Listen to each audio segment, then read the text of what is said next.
I'm going to talk to you about evidence-based practice, systematic reviews, and Cochrane. Now, the story begins in 1941, June 1941, in Salonika in Greece, and a young Scottish doctor, a medical officer in the army, was captured and taken a prisoner of war. And to start with, things didn't go too badly. He was in charge of a 200-bedded hospital, and the man was this man, Archie Cochran, 31 years old. And the reason he was the chief medical officer was he was the only person that could speak German. But what happened then was all the other officers were removed from the camp, and he suddenly found himself the only officer in charge of 8,000 demoralized, hungry British prisoners of war. And he saw all sorts of diseases, diphtheria, typhoid, malaria, enteritis. But he also had a lot of men who had what he thought was wet beriberi due to a vitamin deficiency. So he managed to buy some yeast on the black market, and he took 20 men and gave them a talk about what clinical trials were. He put 10 of them in one ward, 10 of them in the other, gave the 10 in one ward vitamin C tablets as a placebo, and gave the other group the yeast. And the orderlies had to measure the urine output of the men. In fact, they had no bucket, so they couldn't do that. So as a proxy measure for urine output, they measured the numbers of time they urinated. And by the fourth day, there was a conclusive difference between the two groups, less edema in the yeast group. So he set off to the German authorities, he told them about clinical trials, he presented his data, and he was allowed to have yeast and food, and the men got better. Now, that all sounds very well, but in 1984, Archie Cochran said that on reflection it wasn't a good trial. It was the wrong hypothesis, the numbers were too small, the time was too short, the outcome was poor. But it was this that really, I think, cemented Archie Cochran's interest in randomized trials. So this is the man in later life. He became a chest physician, and he worked in the mining valleys in South Wales. But it was this book called Effectiveness and Efficiency, Random Reflections on Health Services that he published in 1972 that really led on later to the collaboration which bears his name. Because he said then, it's surely a great criticism of our profession that we have not organised a critical summary by specialty or subspecialty, adapted periodically of all relevant randomised control trials. So that was Archie Cochran's challenge. He didn't do that himself. He was passionate about trials, but he had this idea that if you could collect together all the trials that addressed a particular topic, it would be, and updated that regularly, it would be useful. So this is the man that had a go at doing this. This is Sir Ian Chalmers, and Ian was an obstetrician and gynecologist by background, and he and a group of colleagues in 1988 produced this large, non-electronic, as it would be then, tome on effective care in pregnancy and childbirth, where they did exactly what Cochrane suggested. They found all the randomized trials in pregnancy and childbirth, addressing major topics of interest, and they brought them together and summarized them in this document. In 1992, they then set up the first Cochrane Center in Oxford. It's where we still are today, and I'm the third director of the centre. And a year later, the Cochrane collaboration itself was created, and I'm going to say a little bit more about that later on. Now, this is another great guru. We've seen Cochrane, we've seen Ian Chalmers. This is Dave Sackett from Canada, and he is also one of the fathers of evidence-based practice. And he and colleagues coined this phrase about evidence-based medicine. But what does evidence-based mean? Well, there's a definition, and I say to the residents and the students, I think there are sometimes little phrases it's really worthwhile learning by heart, and this is one of them. So here's a nice, clear description of what evidence-based practice is supposed to be about. The conscientious, explicit, and judicious use of current best evidence in making decisions about the care of individual patients. It doesn't say anything about randomized trials. It talks about conscientiousness, explicitness and transparency, which is good, and it talks about the judicious use of evidence, which I like. But the bit I don't like, because I think it's slightly outmoded, is this bit at the bottom, making decisions about the care of individual patients. Does anyone know why I don't like that? It takes back the shared decision. It does. So it perpetuates this rather paternalistic, the physician knows best. And in this day of shared decision making, I venture the suggestion that we could probably make the definition a bit better if we changed it slightly and talked about using current best evidence in helping individual patients make decisions about their care.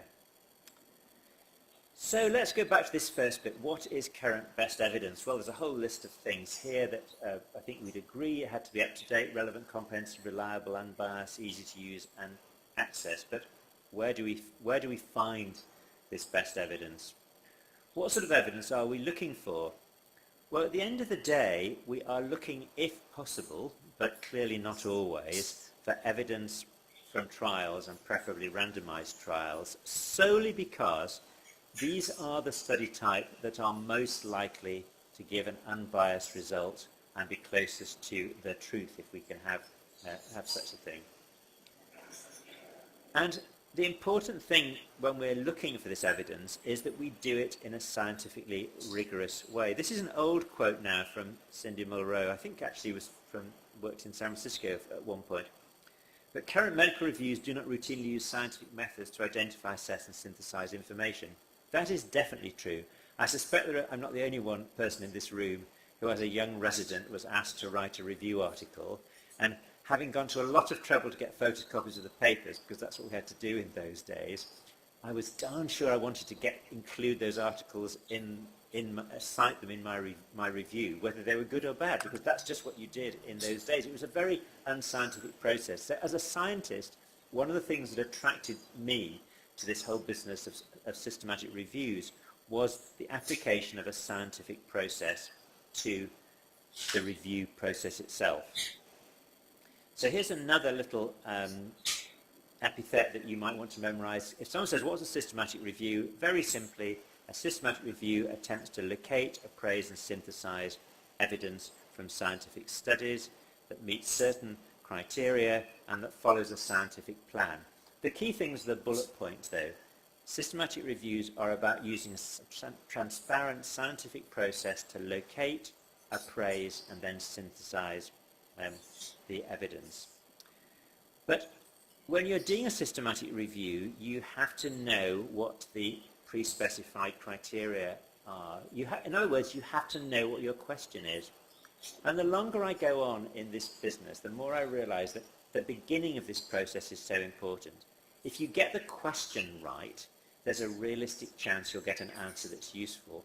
But quite often people don't, or sometimes people don't start with the right question. When I'm giving these talks, I sometimes worry that I'm teaching people stuff that's quite basic, or bringing up stuff that they know already. And yet I also know that the methodology classes at medical school aren't always the most popular ones, and so forgive me if I'm teaching my grandmother to suck eggs, to use an English idiom here. A pico, do you know that phrase? I have no idea where it comes from, but if you're teaching people something that they know how to do, it's referred to as teaching your grandmother how to suck eggs. Someone will Google it by the end of the talk, I'm sure. Anyway, what you need when you're setting up your research question is your pico.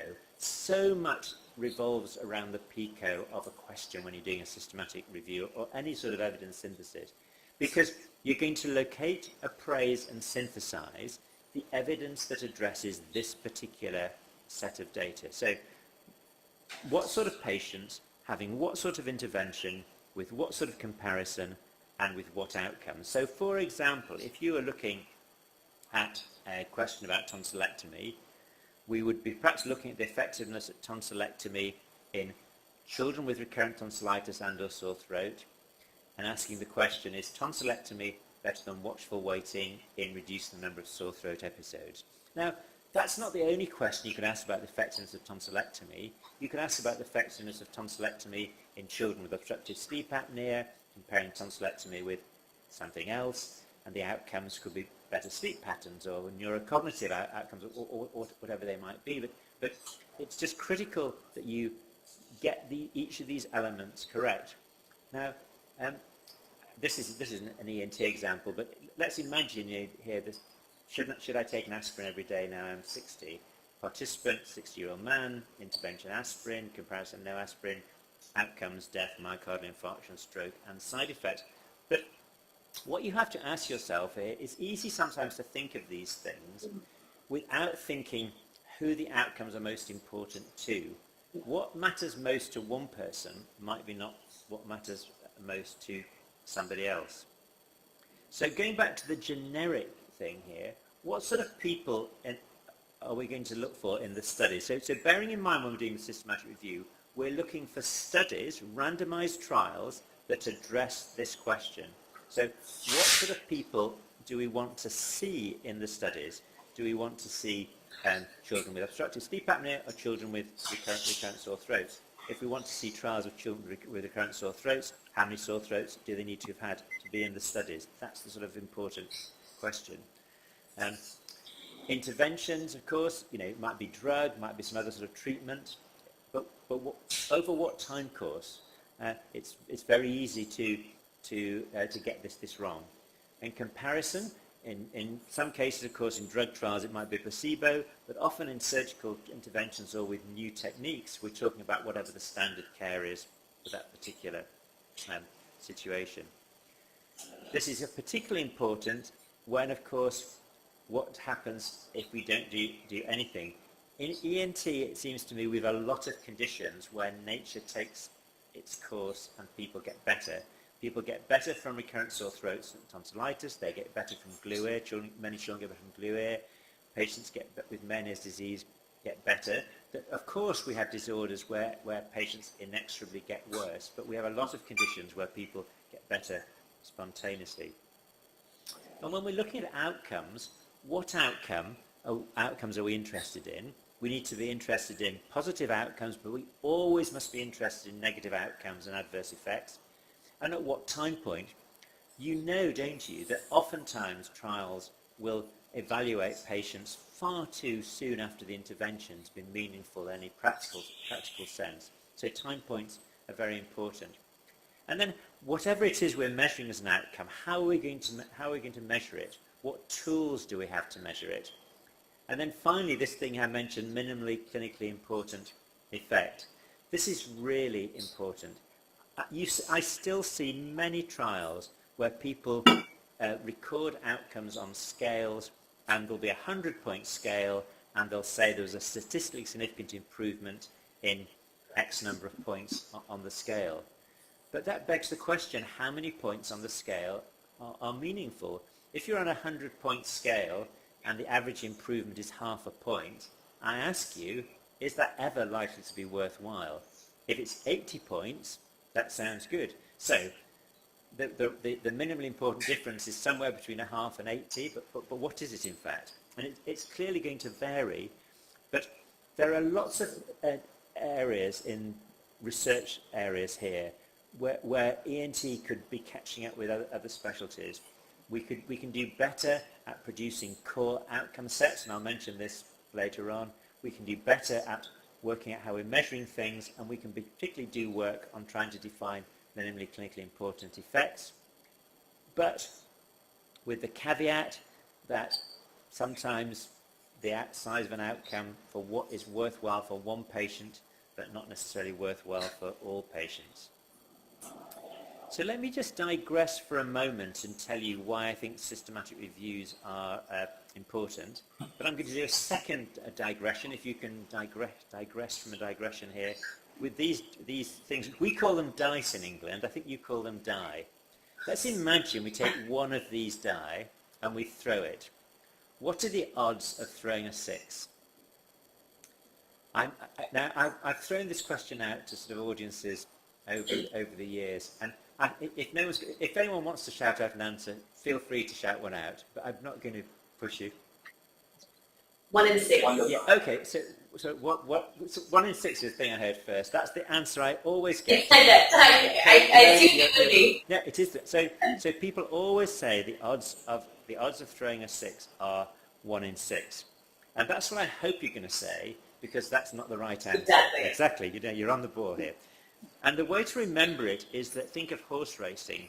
When you see the horse racing things, I think actually this might be, I had a picture of the Kentucky Derby for American audiences and a picture of the Royal Ascot for the British ones. I can't remember which one this is. But anyway, those are odds there. If you go to the bookmaker, the bookmakers will say the odds are 16 to 1, 80 to 1, 100 to 1. So odds are the chance of something happening versus it not happening. So the odds of throwing a 6 are 1, if it happens, to 5.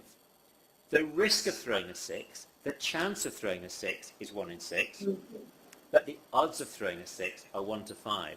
So it's just to say that unless your patients are betting people, don't talk in odds. A lot of the mathematics of meta-analysis is done using odds, but it's not. And actually, so a coin, the risk of throwing a head on a coin is 1 in 2, but the odds are 1 to 1.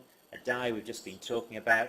Of course, if you have a 1,000-sided polygon as a die and you rolled that, then the risk of throwing a 6 is 1 in 1,000, but the odds are 1 to 999, and they're mathematically almost the same. So for rare events, odds and risks approach each other, but not in other circumstances. This is the sort of thing which I hope you're familiar with, which is a forest plot, and happens to be one of an ENT review looking at antibiotic prophylaxis in clean and clean contaminated ear surgery. I'm just going to go very quickly through this because I want to show you a different forest plot in a moment. There's always a label.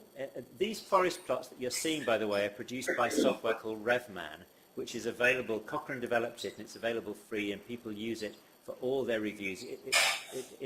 They almost never use anything else, as far as I can see. But it's the technology you use if you're writing a Cochrane review, but as I say, you can use it outside that. But it comes with a label that tells you what the review is, what the comparison is, what effect that you're looking at. And each study has an identifier, which is often the first author's name and the year of publication, and then you have the trial, the data for each trial divided into treatment and control groups, and a weight which gives you the weight of the study in the pooled analysis. There's this thing called a dot and whisker plot, like a cat's nose with whiskers, and as you can see, the label tells you what statistic it is, and the size of the blob, if I can use that word, is proportionate to the weight given in the meta-analysis, and the horizontal line is the 95% confidence interval. And at the bottom, there's a horizontal line, is the scale measuring the treatment effect, and here the outcome is the effect of antibiotics on post-operative infection, lower being better. So there are the results of the studies, and the vertical line is where the treatment and control have the same effect and where there's no difference. And the pooled analysis is shown by this diamond, the width of the diamond being the confidence interval, and the position of the middle of the diamond being the point estimate for that pooled analysis. And if the confidence interval crosses the line of no effect, it's equivalent to saying we found no statistically significant difference in the effects of the two interventions. So there, this just shows you that in this case, by the way, you haven't got to read off, work out where the diamond is. If you look over at the bottom right-hand corner there, where it does a summary odds ratio of 0.73. 0.73 is where the middle of the diamond is, and 0.45 to 1.2 are the confidence interval. I've gone quickly through these forest plots now because I wanted to show you something which I think is one of the things that early on made me think why there was merit in doing all of this and doing meta-analyses. And what you have here are data from trials looking at IV streptokinase in patients with acute myocardial infarction. And the trials go from 1959 with 23 patients right the way through to 1988, and altogether there are nearly 37,000 patients there. And you can see when you add it up, and I'm just going to move away, that this blob here that little blob at the bottom is the summary effect, and the whiskers are so short you can barely see them because of the printing. But what it shows is that intravenous streptokinase saves people's lives when they've had acute myocardial infarction. So you might say, well, that's amazing. It took from 1959 to 1988 to work that out. The question is, did it?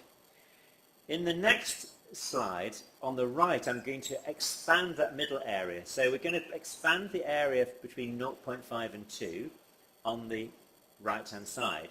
So the x-axis has changed. But on this side, we're going to do a cumulative meta-analysis. We're going to add the trials up as we go along. So we take the first 23 patients and the second 42 to make 65, then we add 167. So we just keep adding and adding and adding. And as you can see, by 1973, after 2,432 participants were pooled together, this line was already to the left of the line of no effect. So it could have been known in 1973 that IV streptokinase saved people's lives. So you might ask then, well, why did people carry on doing trials until 1988? When these patients were randomized and were told there was equipoise, was there really equipoise? And what's the reason for all of this?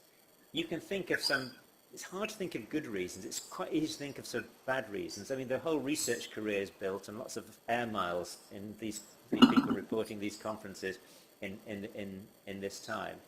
But really, this is just, I just put this up to show that we shouldn't be doing new trials until we've looked back at the results of the old trials. And to be honest, things are a lot better nowadays. You would not get ethical committee approval in most institutions to do a new randomized trial until you'd shown the systematic review to show that we still didn't know the answer, and you wouldn't get funding. That might not be true in all parts of the world. I'm pretty sure it's probably true here. It certainly is in the UK. So don't start doing new trials. You've looked back and seen what the evidence is. And then if there is equipoise, if it's not certain from a systematic review whether a treatment's effective, and you do a trial, what do you do with your trial results? You take your trial results, you put them back into the meta-analysis, and you keep going. And as long as necessary, till the equipoise has been sorted out. Just for interest, if you look at this is thrombolytic therapy as well. This chart just looks at textbook reviews and recommendations. This is a slightly different intervention, but as you can see, again, this is an intervention which is shown to work by about 1974, but in fact, it didn't really become a recommended treatment, widely recommended till the 80s or the 90s. So that, I hope, is something that persuades you that there might be some merit to doing systematic reviews, and we can talk about that a bit more later, if you like. And systematic reviews of randomized trials do sit at the top of the evidence pyramid. And it says systematic reviews. It really should say systematic reviews of randomized trials, because you can do systematic reviews of other study designs. So locating, appraising and synthesizing randomized trials has got easier with the work of Cochrane and many others over the last 20 years. There are now better ways of identifying randomized trials. Pre-registration is required for most randomized trials so that you can ensure that you get all the trials in your meta-analysis. So locating is improved. And appraising, there are tools for appraising randomized trials. There are tools for assessing their risk of bias and their trustworthiness. And there are methods for synthesizing. But as long as you apply a diligent, transparent, pre-specified scientific approach, you can do a systematic review of other study designs. So I'm the author of a systematic review of case series of the mother's kiss. Now, do you know what the mother's kiss technique is for a foreign body? Okay, so interesting enough, this comes from Australia, this story. So that's true, isn't it? Yeah. So my friend Paul Glasgow, primary care, I won't try and do the Australian accent, primary care doctor in Australia, has a child with a bead up its nose. And he's in the middle of nowhere in the bush in Australia in some small medical facility. And he's about to call the helicopter to get the child transferred to the children's hospital. But the very wise and experienced outpatient sister in the emergency room says, "Oh, doctor, have you not tried the mother's kiss technique?" And what you do is it has to be a parent. If a health worker does this, they'll be arrested. The parent, you occlude the opposite nostril, and the parent puts their lips to the child's lips and blows and gives them a big kiss, and out pops the foreign body. This is a real thing. It's called the mother's kiss technique for nasal foreign bodies in children. And so we did a systematic review. We found all the case reports of this, for what it was worth, we found it was like 60 or 70% of the time effective. But it was only a systematic review of case reports with all the problems that case reports get reported because they're interested. People don't report things when they don't work. But if you do this and it works 5 times in a row, someone says, hey, get one of the residents to write a case series. So there are problems. But I just want to make the point you can do systematic reviews of these other things. Now, what did Cochrane, the organisation, set out to do? Well, until now, we're an organisation which has these different groups, and we're going through a series of changes. The groups are probably going to morph into thematic hubs.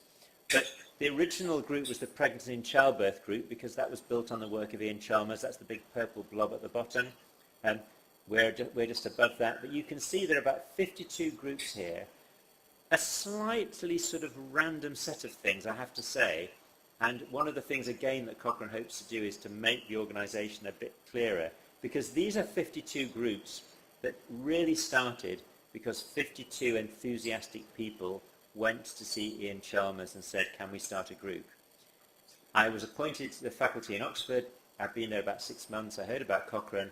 I went and saw Ian Chalmers and I said, Ian, tell me about Cochrane. He did. I said, is there a Cochrane ENT group? He said, no. And I said, fatally, oh, I'll come back when there is one then. And he said, oh, no, that's not how it works, Martin. If you think there should be an ENT group, you can help start one. And so we started one. But some of the Cochrane groups are very obvious, like eyes and vision, ENT, musculoskeletal. Some of them are a bit niche. So in there somewhere you'll find cystic fibrosis and genetic disorders. You'll find tobacco and addiction. But the main output of Cochrane is the Cochrane Library. And what's been really interesting for me is when I first talked about the Cochrane Library in the States 15 or 20 years ago, most people didn't know much about it.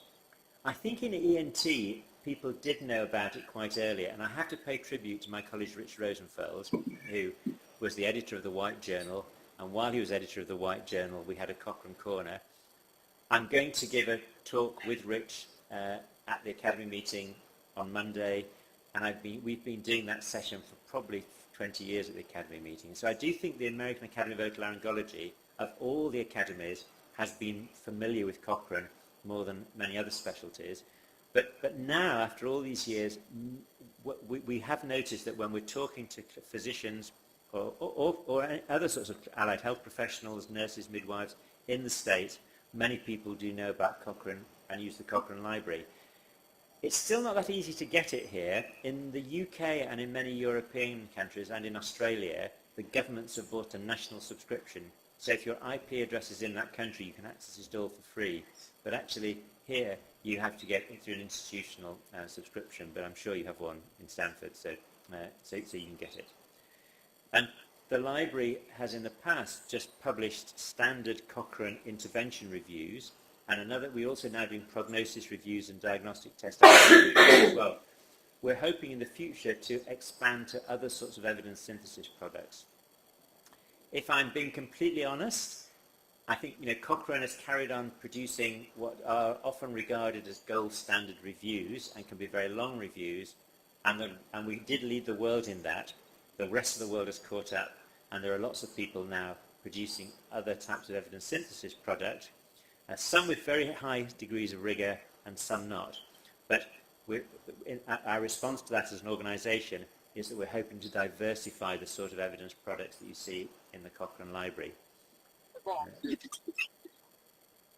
So ENT, we have 138 reviews, we've got 22 protocols for reviews, and what we've done lately is produce suites of reviews on common topics. I'm going to talk a bit about the process we went through in doing a suite on chronic rhinosinusitis, but we have a suite of about 7 reviews on CSOM, which are just being updated and will be republished with updated results in the next few months. I should have said something about updating, because one of the unique selling points for Cochrane, one of them is it's always been electronic, it's never been in paper, but it has been the fact that reviews have been updated. But I cannot put my hand on my heart and tell you that all Cochrane reviews have been updated. It's a challenge, but certainly we're updating the chronic rhinosinusitis, some of the chronic rhinosinusitis ones and the CSOM ones.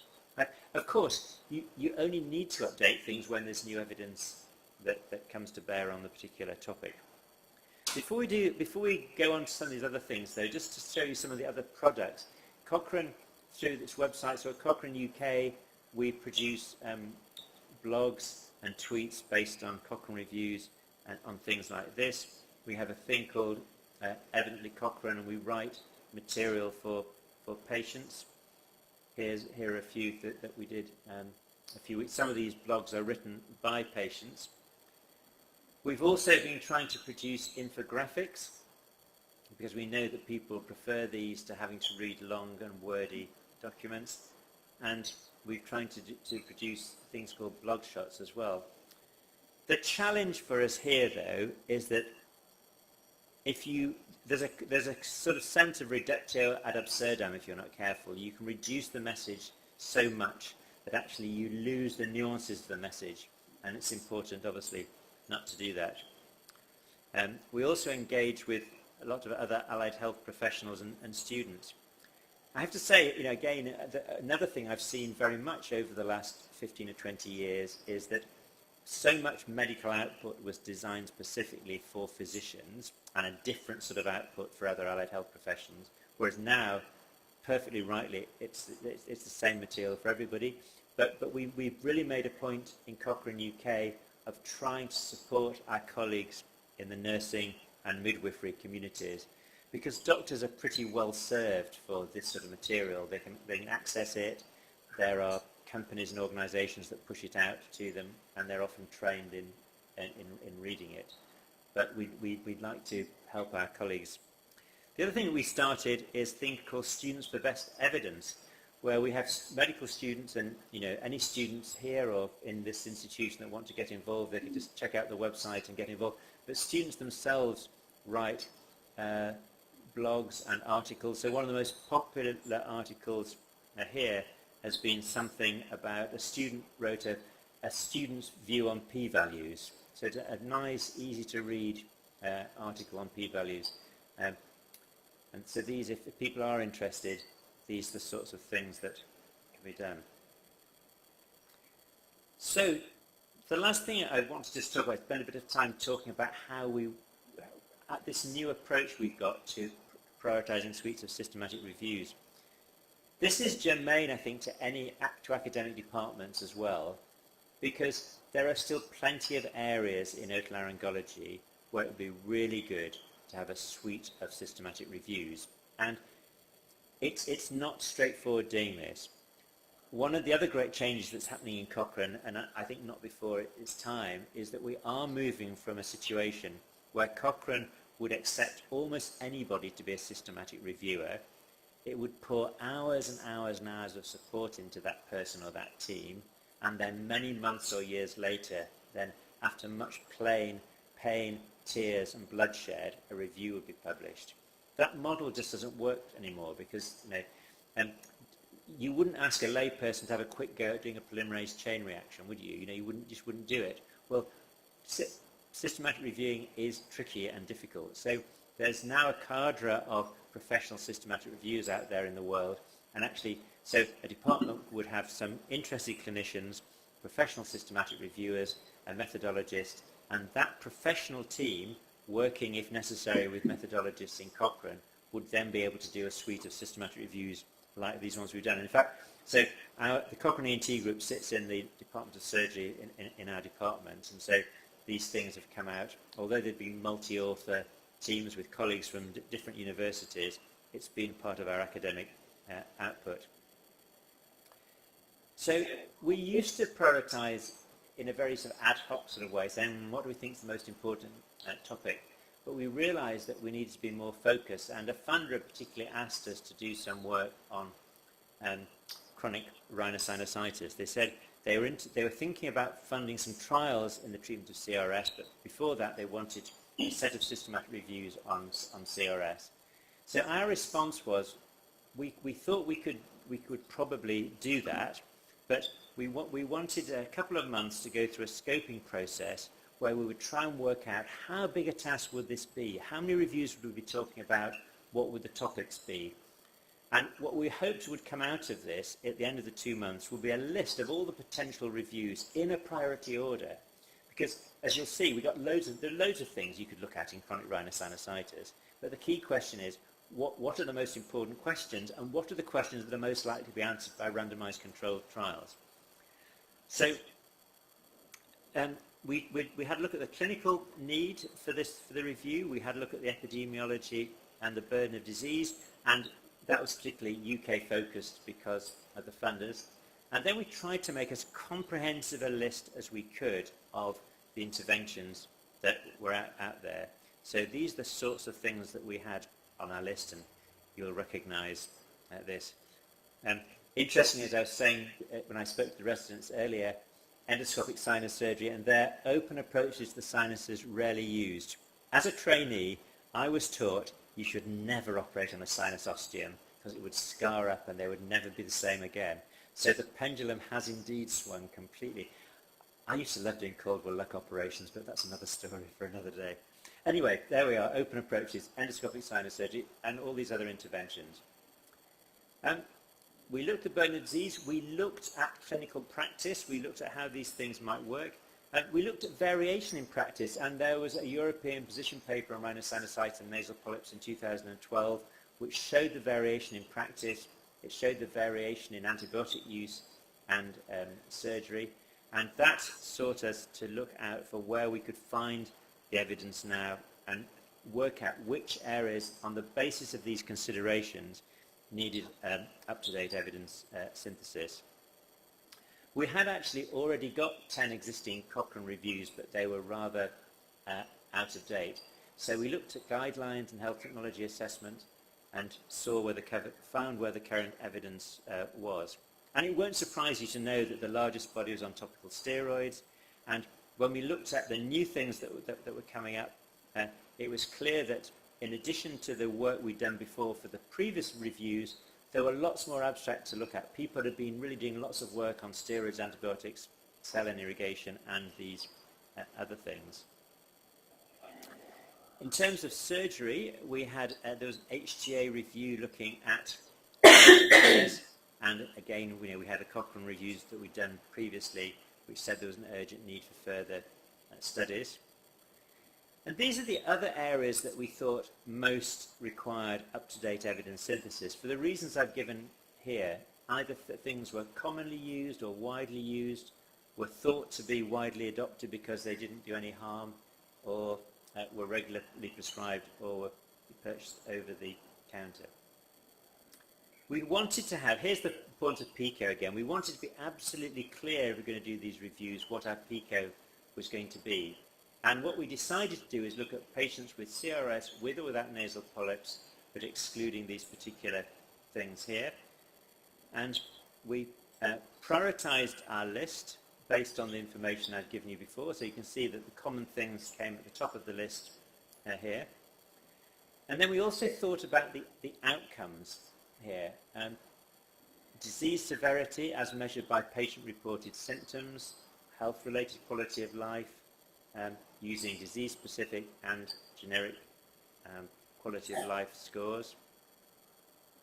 Recurrence, endoscopic appearance. As you can see, we felt that these things here, these should be our primary outcomes here, and then our secondary outcomes should be these things here. Now, actually, Cochrane has sort of established a rule more recently that you must always have the most important adverse effect as a primary outcome. So you can have 3 primary outcomes, one of which must be the most important adverse effect. So here are the review, here is our list. We ended up with basically about 11 different interventions. The interventions are down the left-hand side, and you could see here what the comparison pair would be for the different. I'm showing you this just so you get an idea of the amount of work involved just at this stage. So this is the list, and we drew a red line, and we said we think, knowing what we know about the topics, that we can probably do the first 6 of these in the time and with the funds available. There's just a list here of some of the particular issues of study design as well, though, that we had to think about. An important one being length of follow-up. We decided that we would specify a minimum follow-up period of 3 months, because that seems to be what people really wanted to know. And we had some ideas for some subgroup analyses as well. What we learned, the first thing was it's important to understand the clinical context. It was very helpful to have some clear definitions of the different phenotypes that the EPOS report had already published.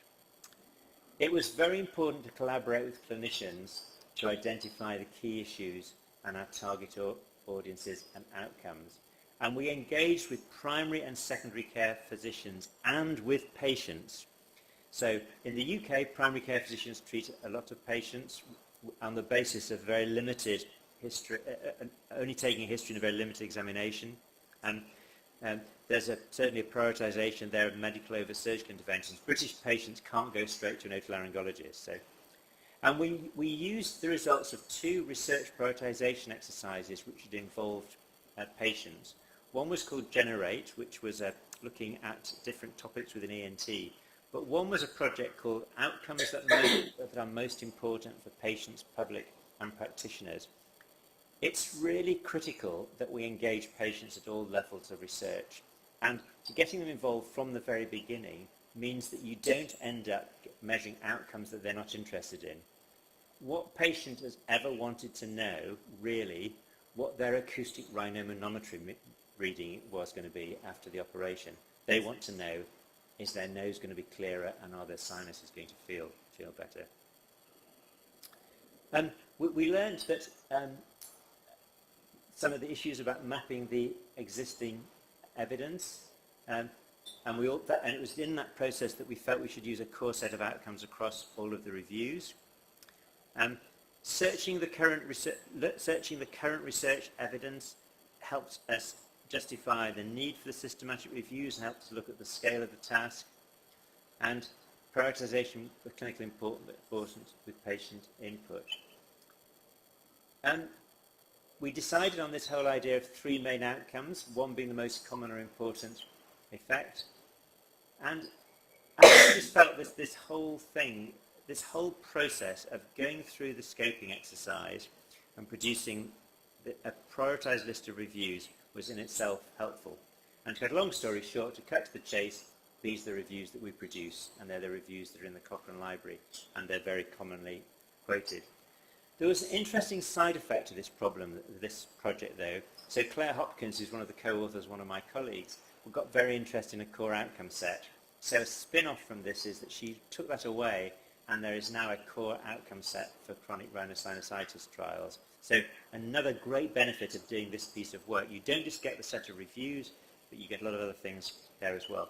To tell you briefly, we're doing a suite of balance disorders. I'm not going to read through all of these, but these are the ones we're doing. We prioritised PPPD, vestibular migraine, and of course Meniere's disease.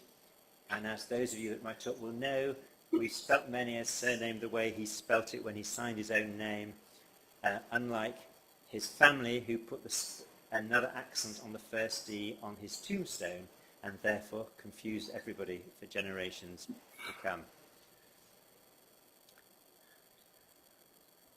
The impact factor, I just mentioned this as I close, the impact factor of the Cochrane Library overall is 12, so that's what you get when you do a Cochrane review. In fact, they give us all individual sections an impact factor, but the impact factor of the ENT section is 5.5, which means given that if you were ranked 10th in otolaryngology, your impact factor would be 3.34.